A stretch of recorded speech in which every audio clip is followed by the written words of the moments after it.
Before I pass over to Tony to chair the first plenary panel, I want also to kind of remind you in a sense of the themes we pitched to you as potential themes for this conference. So the British growth crisis, the search for a new model. The central lesson for Britain of the global financial crisis we suggested in our ambitious call for papers, to which you gladly, very pleased you responded, is the need to develop a new and different model of growth to those whose frailties that be exposed. The aim of the conference is to provide a context in which those alternative strategies and models of growth for the British economy can be proposed, debated, evaluated, assessed by academics and policymakers alike. Our focus, if you like, is very simple. It's on getting what went wrong right and putting it right?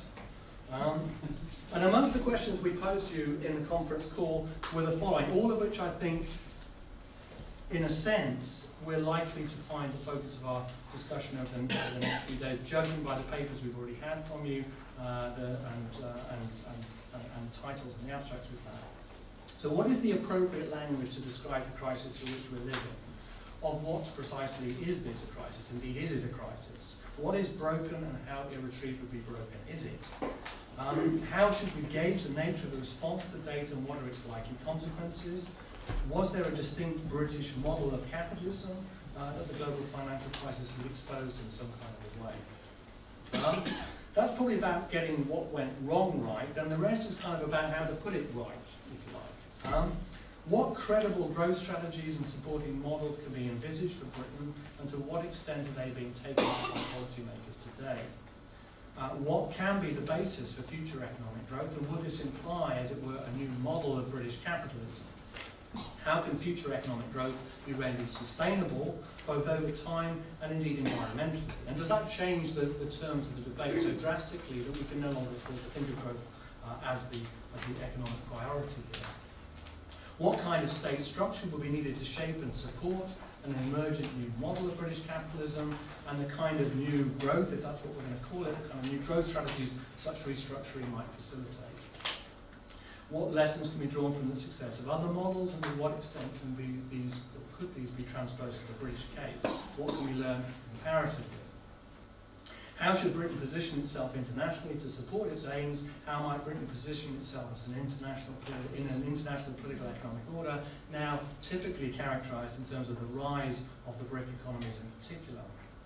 And finally, perhaps, what scenarios can we build together for the developmental trajectory of the British economy in the years ahead, and what are the factors most likely to select amongst those potential different pathways?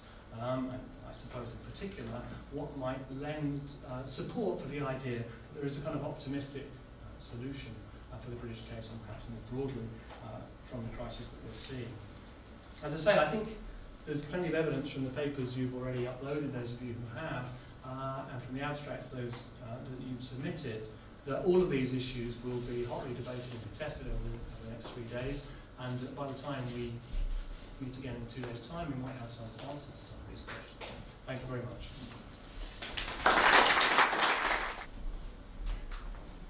Well, thanks, Tony. It's very good to be back. Actually, Britain in decline, I think originally it was going to have a question mark after a decline. It got lost in the publishers. I'm going to start with this is a bulletin from the front line. On 5th of February 2008, Trader B, a US dollar derivatives trader, stated in a telephone conversation with manager B that Barclays submitter was submitting the highest LIBOR of anybody. He's like, I think this is where it should be. I'm like, dude, you're killing us.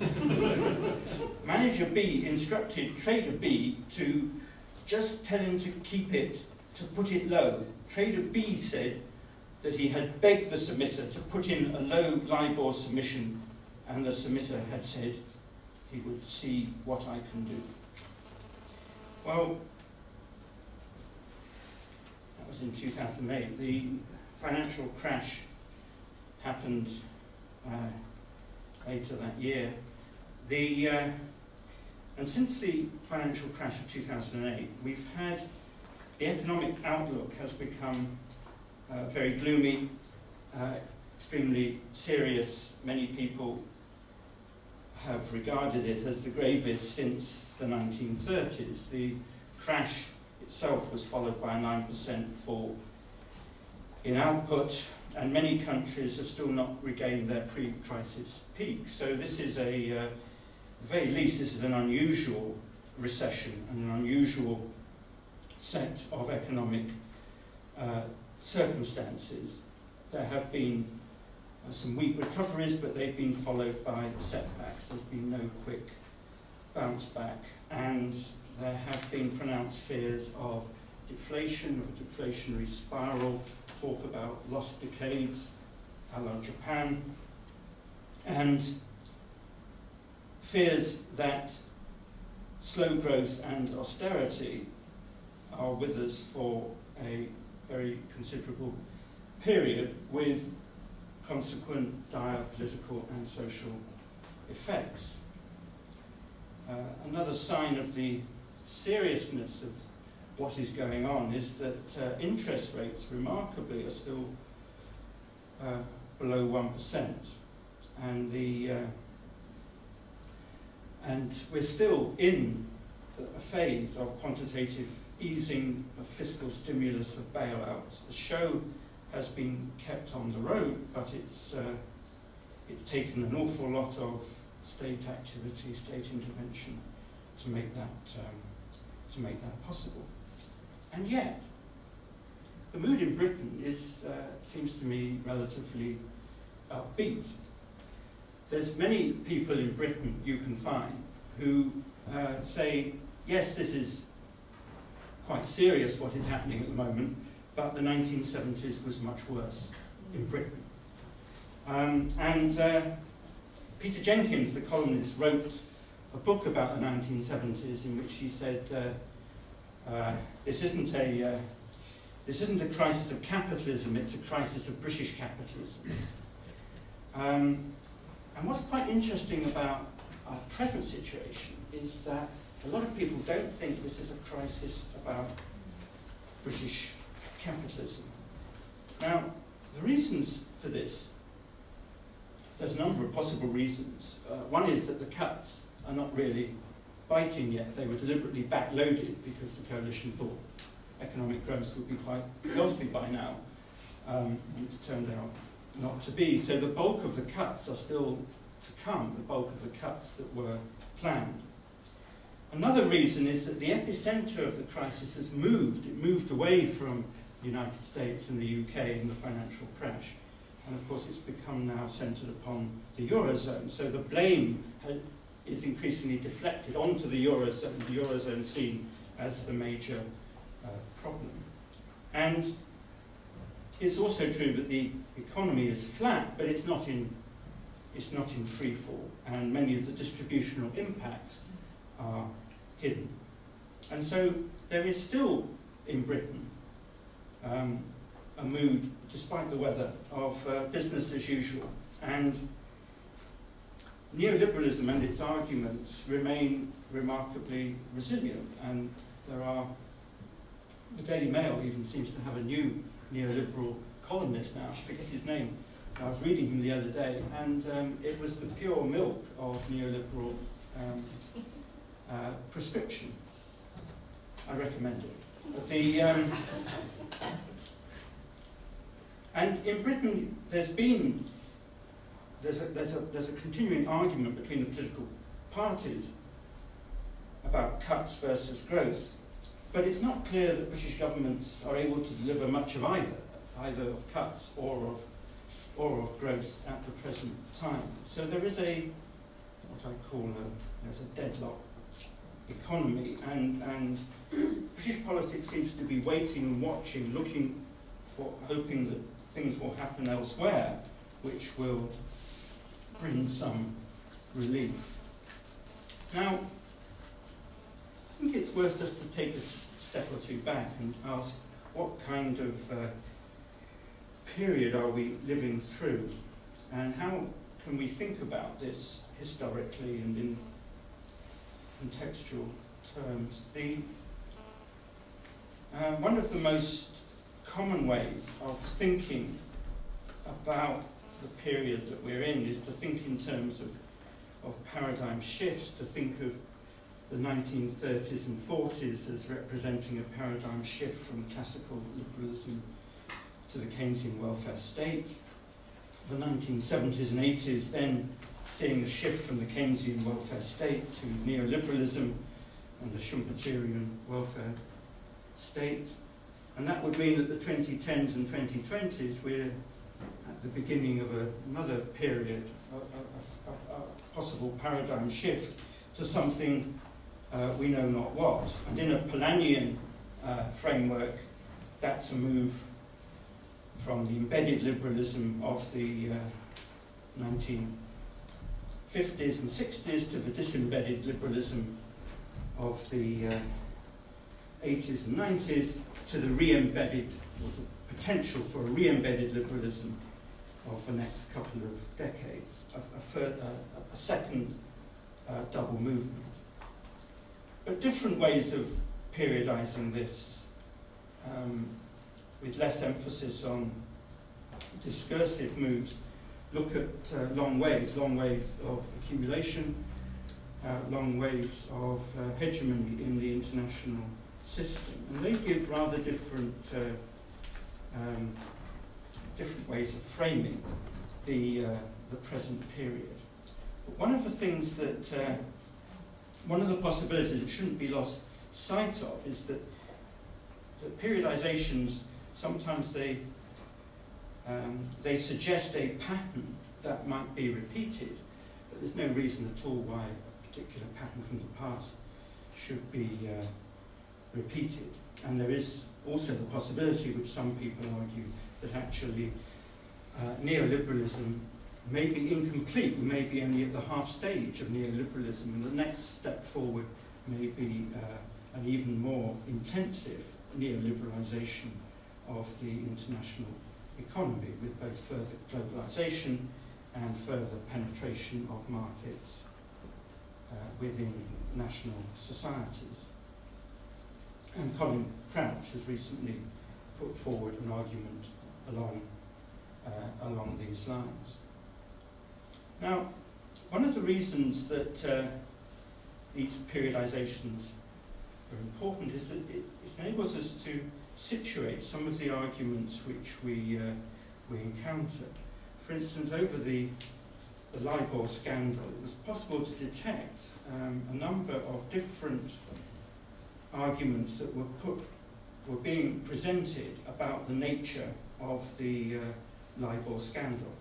There was the argument that the main source of the problem lay in deregulation of the City of London introduced in 1986, the light touch regulation, which a policy which was then continued under New Labour. But the shape of that dispensation was created back in the 1980s, the dismantling of checks and balances, which had been introduced to control the financial sector. The second narrative is that the main source of the problem was lax regulation, not light touch regulation, but lax regulation, specifically the result of the new regulatory regime introduced by Labour in 1997. And this argument suggests that the financial system worked perfectly well prior to that. So this view is that the banks are actually over-regulated as it is, let alone as it was, and that if the problem is that it was the wrong type of regulation, not that regulation was too light. And the third argument is an argument, it's a sort of Schumpeterian argument really, it's about about human nature and animal spirits, that folly and greed are ineradicable, and that periodic scandals and crashes are inevitable under capitalism, that they are the drivers of economic growth, and that in order to enjoy the benefits of a free economy, the downside has to be endured as well. Now, I think we need to take a much sort of broader view of the nature of the crisis. And I want to suggest that there's three key dimensions why the crisis that we're enduring is so persistent. And I want to do it under three headings: hegemony, the tax state, and accumulation. Now, hegemony first. What is very obvious about this crisis is how uneven it's been. It's been predominantly a crisis of the North Atlantic, particularly the US, the UK, and the Eurozone. But within this group, the Eurozone has moved centre stage, after initially not being very much affected by the crisis. Relatively rapid growth has continued in Brazil, in China, India, and some other countries, although there are now signs of a slowdown in rates of growth. What many people have commented on is that there is, within the international state system, a shifting balance between, or at least the potential for a shifting balance between the leading powers. But so far there's been very little actual movement in governance. And what we have instead are a whole series of deadlocks in the WTO, in the Climate Change Conference, over international financial regulation, and deadlocks too over how the international economy should be governed, whether it's the membership of the UN Security Council, whether it's the constitution of the IMF, the World Bank, WTO, and so on. So there are a whole series of deadlocks which are not currently being resolved, and some of them are long-standing ones. There's been no general retreat towards protectionism, but there is some evidence now of the development of more mercantilist policies over raw materials and energy. And the big question, it seems to me, which this crisis of hegemony raises is, can a liberal world order be preserved, and under what circumstances?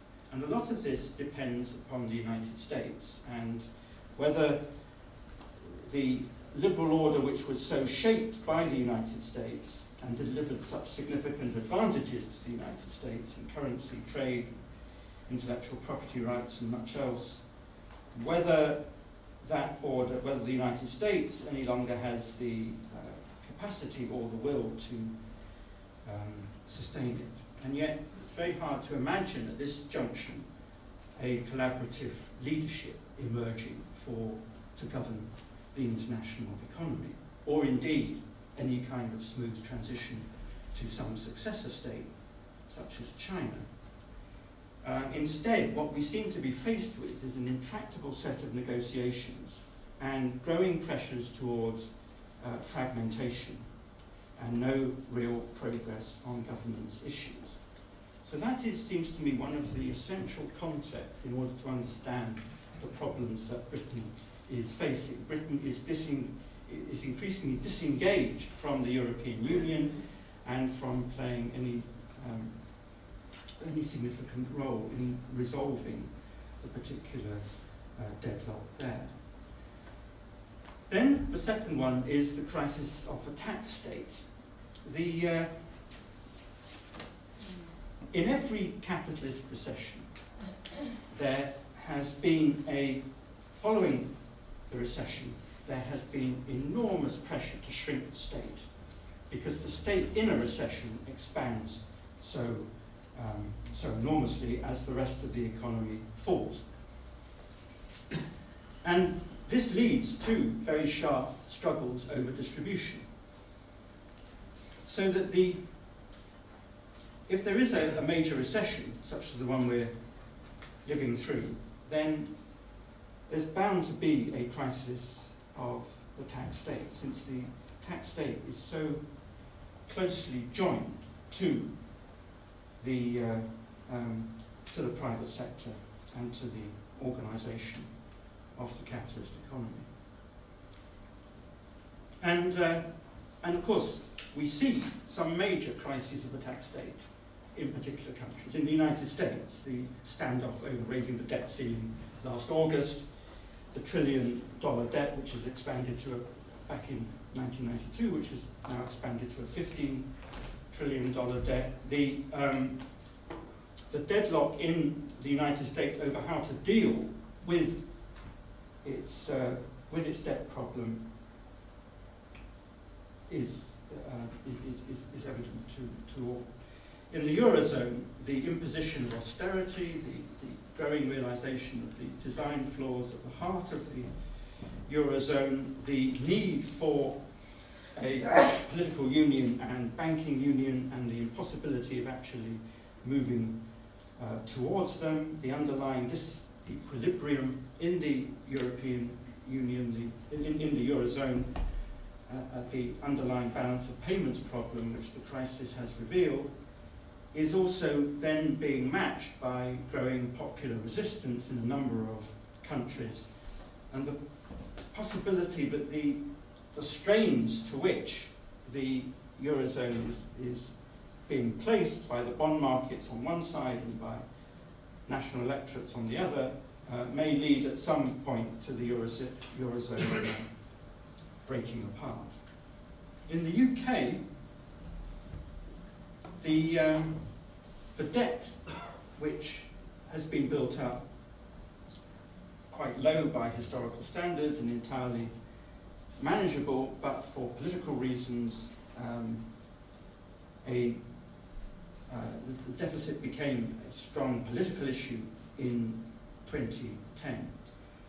The proposals from both the Coalition and Labour for reducing the debt were remarkably similar, and Alistair Darling's plan has actually turned out to be rather tougher than George Osborne's, because George Osborne had to revise his. But they're both in the same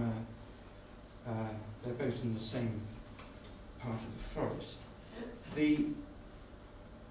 In Britain, a partial Keynesian remedy was applied to deal with the financial crash, but certainly by no means a full Keynesian remedy, and the answer is to be sought again in the nature of the tax state and the huge problems of moving from one form of tax state to another, problems of legitimacy, problems of policing the boundaries, problems of the balance between taxation and spending. But what we've seen in this crisis, as in previous crises, is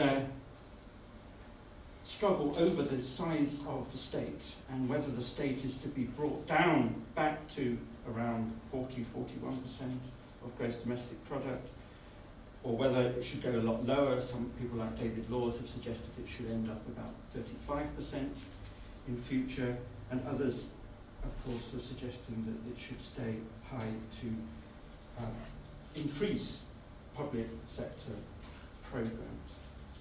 And then finally, the crisis of accumulation and Britain's growth strategy. Britain remains very dependent, has been for a very long time, very dependent on international trade and on open markets. It has its growth in recent years has been very dependent on services, by no means exclusively finance, but finance has been an important component. Manufacturing remains a significant sector in the British economy, and it still is larger than finance, although not by all that much. The problem for British governments is how to rebalance, how to estimate the growth potential of the economy, how to increase investment and innovation. If you look at it, if you look at British decline in a long historical trajectory, there have been those who argued that there was 100 years decline between the 1880s and the 1980s, and that then the Thatcher government sparked a recovery, and that since that time the British economy has regained some of the ground which it had lost. Others think that the underlying structural problems were not solved by the Thatcherite solutions of the 1980s, and that indeed new ones have been added since.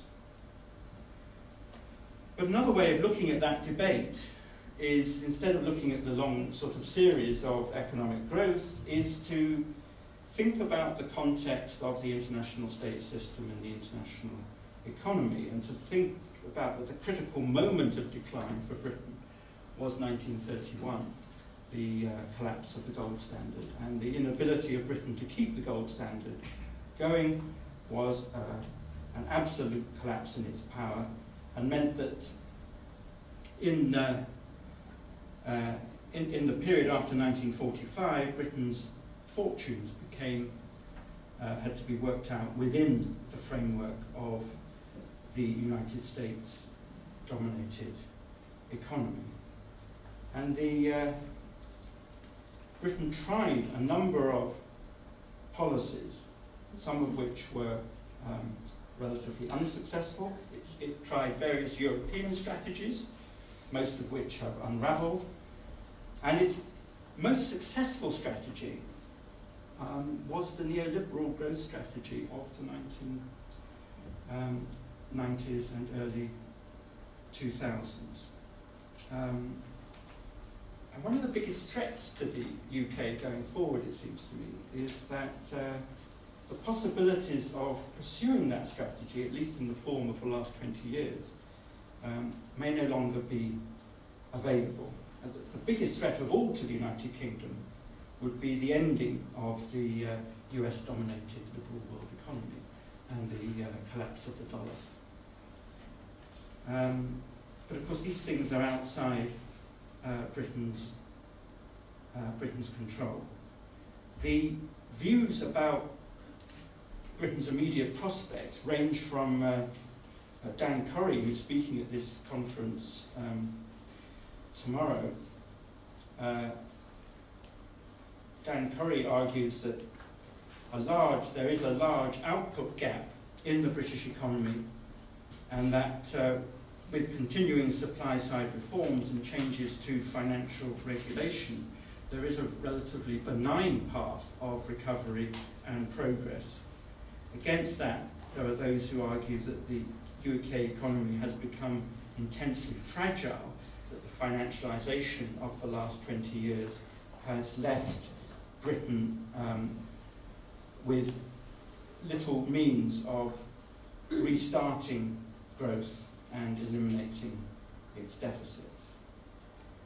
The question, it seems to me, that we need to debate at the conference, at this conference, is whether the difficulties that Britain is currently facing are permanent or are temporary. And what is absolutely clear to me is that if growth doesn't resume, if a way can't be found to resume growth, then the tax state can't work, and we will face much more divisive political conflict. And this question, it seems to me, will dominate British politics through the next period. Thank you very much.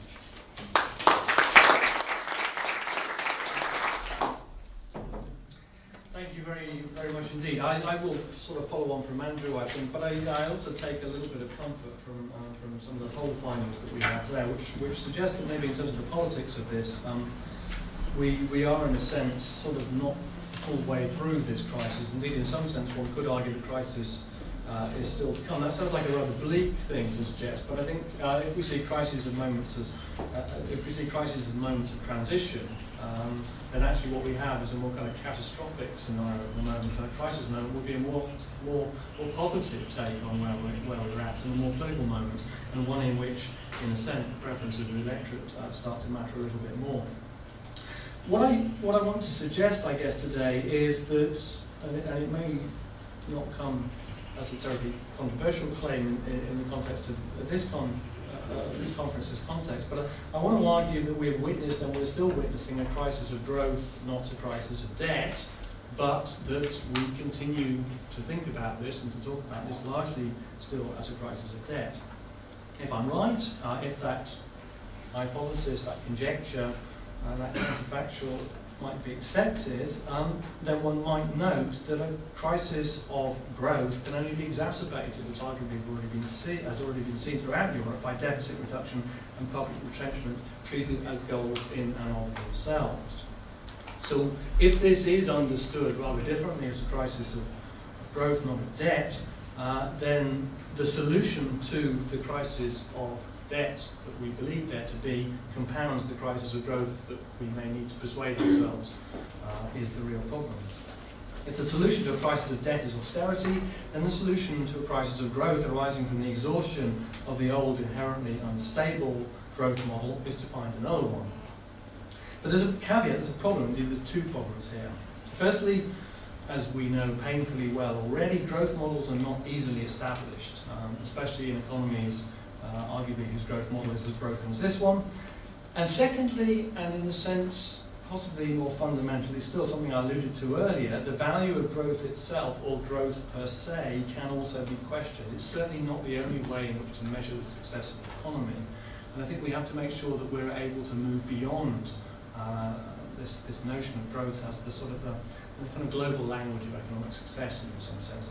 We have an opportunity, I think, to recast that debate to some extent. I'm not saying we do, but we might play some role in that process.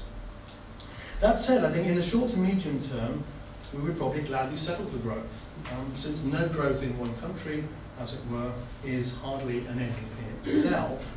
And the fear must surely be that we are set on the path towards environmentally unsustainable non-growth, which strikes me as the worst of all possible ones.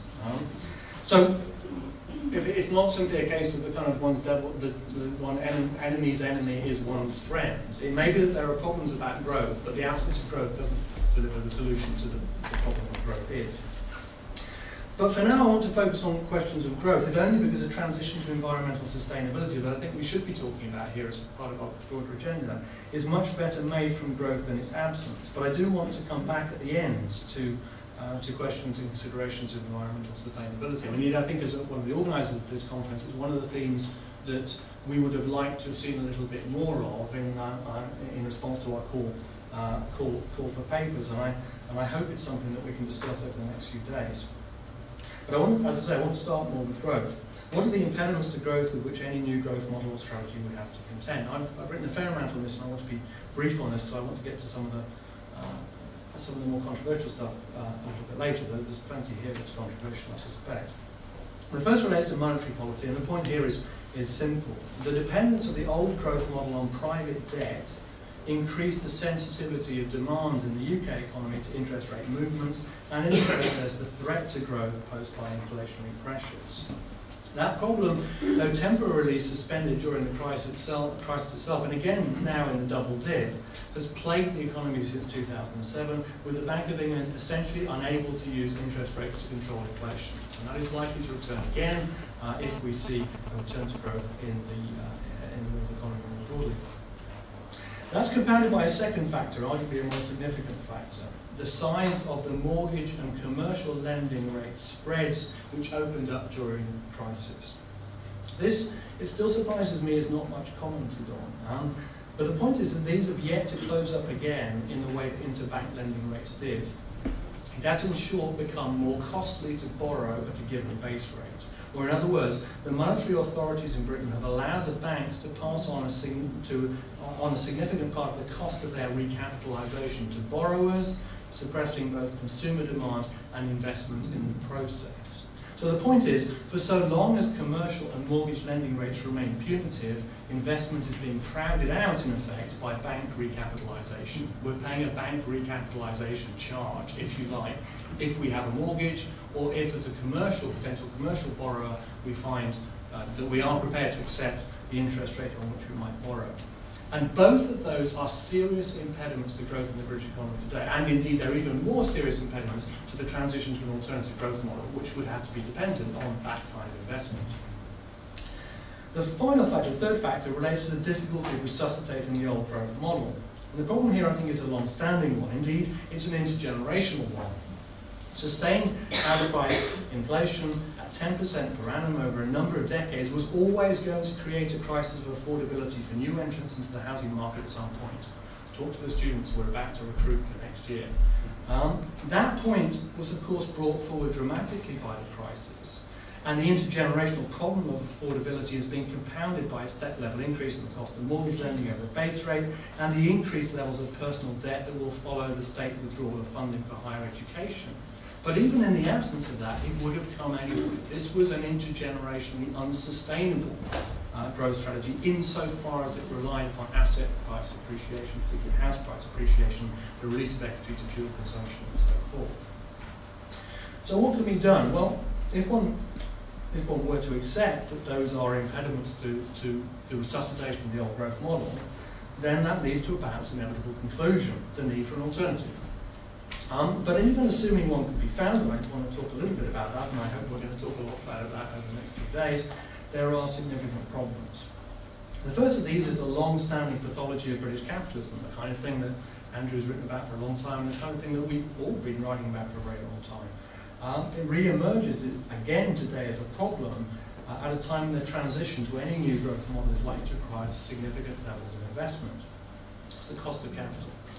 And in particular, the idea in the sense that credit is essentially being rationed through punitive interest rates, and this is crowding out investment. And I'm quite happy to use the language of crowding out. It's been used typically in a rather different kind of context, but I think actually it needs to be reclaimed by those who might be seen as advocates of an alternative kind of growth strategy here. The problem is reinforced by a further factor, the drop in the value of the commercial property against which many commercial credit lines are secured. Taken together, these factors make it very difficult to envisage the transition to an alternative, say perhaps more export-led growth strategy built on the back of private investment, and the condition of the public finances, which Andrew spoke eloquently about, will seem to preclude, at least politically, a programme of public investment to effect a similar transition, although perhaps we should be thinking about that too. The economy's capacity to raise capital to build a new export-led growth strategy capable of capturing new markets would seem to be rather limited then, and the withdrawal of significant amounts of state support for human capital formation merely compound matters. Some policy implications, I think, follow from that. First, if the economy is to be rebalanced, then the government and the Bank of England need to be putting concerted downward pressure on the actual cost of borrowing independently of the base rate. The problem is not the base rate, it's the actual cost of borrowing in some sense. And in particular, this needs to take place in sectors where a clear link to a growth strategy for the economy could be made and substantiated. Secondly, there is a strong argument to be made for not just private but public investment in support of a clearly articulated growth strategy built on identifying and supporting growth in a series of key export-oriented sectors. Apart from anything else, and for some of the reasons that I've already pointed to, the cost of financing long-term public borrowing is significantly lower than for commercial lenders. Moreover, public infrastructure projects are likely to be key to any reconfiguration of the domestic economy, which might more closely align its structure to a new and more clearly export-oriented kind of a growth strategy. Public investment, funded perhaps through hypothecated investment or growth bonds, might, in other words, be a highly cost-effective way of providing the public goods on which the transition to a new model of growth might be seen to rely. Yet even that is no panacea, for even were the manufacturing sector, say, to grow at a most unlikely 10% per annum for 5 years, we'd be talking about a growth of employment of perhaps no more than 1 million. It's kind of very interesting, the findings that we've just seen, that the public, in some sense, imagines that the size of that effect would be largely greater or much greater than that. The contribution to annual GDP growth would be between 1.5% to 2%, rising with the relative size of the manufacturing sector in the overall economy, even on the basis of the most optimistic of scenarios. This suggests then that rebalancing, this kind of rebalancing is not in itself a growth strategy, though it may well be a significant element of one in the medium to long term. And there are policy implications that arise from this too. They're essentially threefold. First, however important the manufacturing sector is likely to be in a reorientation of the British economy, it would be naive in the extreme to see it as a potential fount of British growth in the decades ahead, I think, or the fount of British growth in the decades ahead. And the reorientation of the British economy around manufacturing is a pretty tough ask and at best a long-term strategy. It might yield significant dividends over 2 or 3 decades, but it's pretty unlikely to yield anything very much in the short to medium term, and that indeed may well undermine its political credibility as a strategy as well. I think it's one of the problems for opposition parties in this sense. Second, this almost certainly means that the British economy needs, in the interim at least, and it pains me to say this, to make do with a growth strategy that looks more like the old one than I would like to be advocating in a sense, whilst of course preparing the groundwork and making the transition to another. And that of course has major implications too, with respect to monetary policy and perhaps even the regulation of the banking sector. There are complications here. In terms of the former, it suggests that the Bank of England's current accommodating monetary policy stance is right, but too limited in its ambition. Consumer demand sustained by personal debt played a crucial role, too crucial a role, in the generation of growth in the British economy throughout the Great Moderation, and whether we like it or not, it will have to play some kind of a role in any resuscitation of growth in the years ahead, it strikes me. But what the British economy needs is a far more selective and strategic channeling of the supply of credit out of the housing market and other appreciating asset classes and into new sources of growth in manufacturing and services, perhaps. That entails not just an accommodating monetary stance, but a focused assault on interest rate spreads in areas identified as strategically significant for investment in the new growth model, whatever one takes that to be. Finally, this has surprising implications for the regulation of the banking sector. Maybe this is more controversial. It suggests that from the British perspective at least, and what I want to do in a moment is to change the perspective and reach a rather different set of conclusions, but from the British perspective at least, the current focus on investment banking and the bonuses of investment bankers may be something of a distraction. For now, at least, the British economy cannot do without the contribution to economic output arising from financial services. It's a sad reality, I think. And here it's important to note, though I think it is unpalatable in a way, that the immediate predicament of the British economy would be far worse had the global financial re-regulation advocated by many reduced the volume of short-term trading in the world economy. Yet the implication of this is not, or the implication I draw, is not that the British policymakers should ease up on investment banking whilst refocusing their attentions on commercial banking. Rather, I think it is that they need to reconsider the relationship between the two. For a major impediment, both the resumption of growth and to the kind of investment levels that would be required to make any credible transition to something different, is the crowding out of potential investment by the punitive interest rate premiums currently demanded by commercial lenders. And they are, in effect, I'm arguing, a product of the covert recapitalisation of investment banking. In short, commercial banking is subsidising investment banking in a way that impairs the capacity to build a new growth model. As they suggest, a refocusing of the public assault on the banking sector is long overdue. It's not just about bashing bankers, it's actually about the structural composition of the banking sector and the function it might perform in a rather different conception of economic growth. Taken together, I think these observations suggest the difficulty of the task that British policymakers face in the years ahead, not least the political obstacles that they face. Britain has lost a growth model, as all the parties in some sense accepted. Indeed, they accepted pretty much in the last general election campaign. But it's not found an alternative, and the transition is a difficult one. It really is as bad as that. But my point, in a sense, is that that's not quite enough. This is a conference to a large extent about Britain, but it is not only a conference about Britain. And this is not only, or this is not by any stretch of the imagination, a narrowly British crisis. So I want to finish by changing the perspective and presenting, albeit somewhat schematically, a more global picture of what perhaps now needs to be done, which addresses, or begins to address, or at least talk to some of the things that Andrew was talking about earlier. This would have profound implications for the British political economy, not easy ones, not least since it would seek in a way to insulate the world economy from the damage that might otherwise be inflicted upon it by the kind of Anglo-liberalism whose crisis this is, and the kind of Anglo-liberalism that might return if Britain makes the simplest moves to attempt to resuscitate growth, which is to kind of reinvest in the old growth model rather than to make the basis of something very different. So I want to suggest that the global financial crisis helps us see more clearly some of what perhaps should already have been evident to us if only we'd been looking in the right kind of a way. Now, I suspect that's probably a kind of common theme of this conference. I want to suggest that the crisis might and should lead us to reconsider three things. How we manage what I'll call economic interdependence, but normally it's called globalisation. How we conceive of and seek to provide collective public goods at a planetary level. I use planetary rather than global here, because I want to suggest that these are collective public goods, if you like, at a global level. And thirdly, how we conceptualize and embed institutionally an alternative set of economic values couched more in terms of sustainability than growth per se, not just environmental sustainability, but crucially environmental sustainability. First, the crisis. Well, we tend to refer to this simply as the global financial crisis, but in a sense, as Andrew's already suggested, that's quite problematic. Like most of the things we tend to call global, it's not genuinely global, though it raises some global issues. It's by no means exclusively financial, and in one sense, it's not really even a crisis. The crisis, we'll call it that for now, it's just a little simpler, is not global in the same way that most of the things we call global are not global. It has a very particular and quite familiar, in fact, geographical character, revealing a complex set of economic, inter-regional and intra- and inter-regional economic interdependencies. Its diffusion is a story of contagion, and that contagion maps rather beautifully the highly uneven geography of what we call globalization.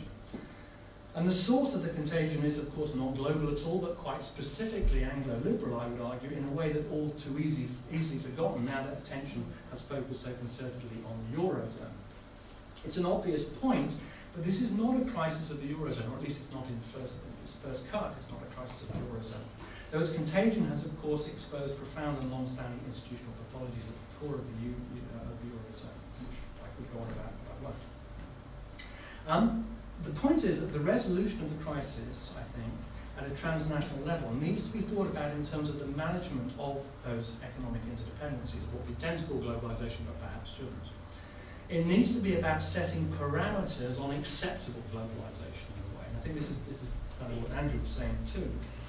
Such that the pathologies of, say, Anglo-liberalism and the financial interdependencies it feeds and feeds off are incapable in the future of destabilizing the entire global political economy in the way in which they did. This, I think, is how we should be thinking about this. Sadly, this is not a conversation currently taking place in the corridors of the IMF, the World Bank, the White House, nor even perhaps the Elysee Palace. And as a Francophile, I kind of sometimes, particularly at the moment, one looks rather optimistically towards the Elysee Palace, and there's perhaps more optimism than one might imagine there would have been at this point, but it doesn't go quite that far. As this suggests, although this is not in a sense a global crisis, it is a crisis that makes us need to think again about globalization, about the parameters of acceptable globalization and the conditions under which globalization can be allowed to proceed. In precisely the same vein, I think this is not a narrowly financial crisis, but it's a crisis which makes us need to think again about the parameters of acceptable financialization. But I'm aware of the time, so I will pass rather more quickly over that. Is this a crisis at all?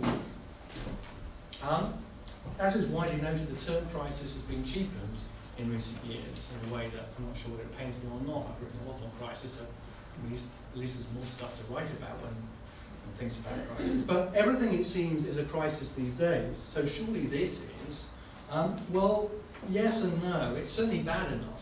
That's not really the point. In fact, in a way, that is the point. Etymologically, crises are typically moments in which things start to improve, actually. Moments of transformation or decisive intervention. And we talked about them in terms of notions of paradigm shift, and that's certainly one way one can think about these things. Put like that, this looks more like a looming catastrophe at this stage, a catastrophic disequilibrium, if you like, than it does a crisis per se. Though in a way there may even be optimism there. The daily deterioration of the patient, in a sense, brings closer the genuine moment of crisis, creating the opportunity for more genuinely decisive intervention than might have been made had the symptom amelioration proved more effective in the first place. And indeed, in some sense, that's exactly what the slides that we've just had kind of suggest, a kind of a notion of something which could be done and perhaps should be done, which is drastically in opposition to what is being done, at least in the British context. But what might such a decisive intervention entail? And that's the question, that's our theme. That's a difficult question. And at this point in the conference, it would be wrong, I think, to profess to hold too many of the answers. But I think there are some things one can say, some implicit in what I've been struggling to argue. The challenge, I think, is to think not just, and perhaps not principally in a British way, but in a planetary way. to think about the systemic risk that we bore collectively, while scarcely even acknowledging it, by virtue of allowing economic interdependence to proceed in the manner in which it did. We need, in effect, to rein in what we call globalisation, to establish some parameters of effective economic interdependence, above all, financial interdependence, I think. But I think we need also to go beyond this in at least two ways. We need to think about our shared economic futures in terms of a series of collectively determined global public goods. And we need to ensure that we devise and design public institutions, ideally at a planetary level, capable of holding to account domestic policymakers, the models of economic development they choose, and the transnational institutions regulating their behaviour in terms of such global public goods. Second, we need to think again about growth. This is a growth crisis more than it is a debt crisis, as I've argued, and there's no way out of it if we treat the principal pathology to be addressed as that of debt.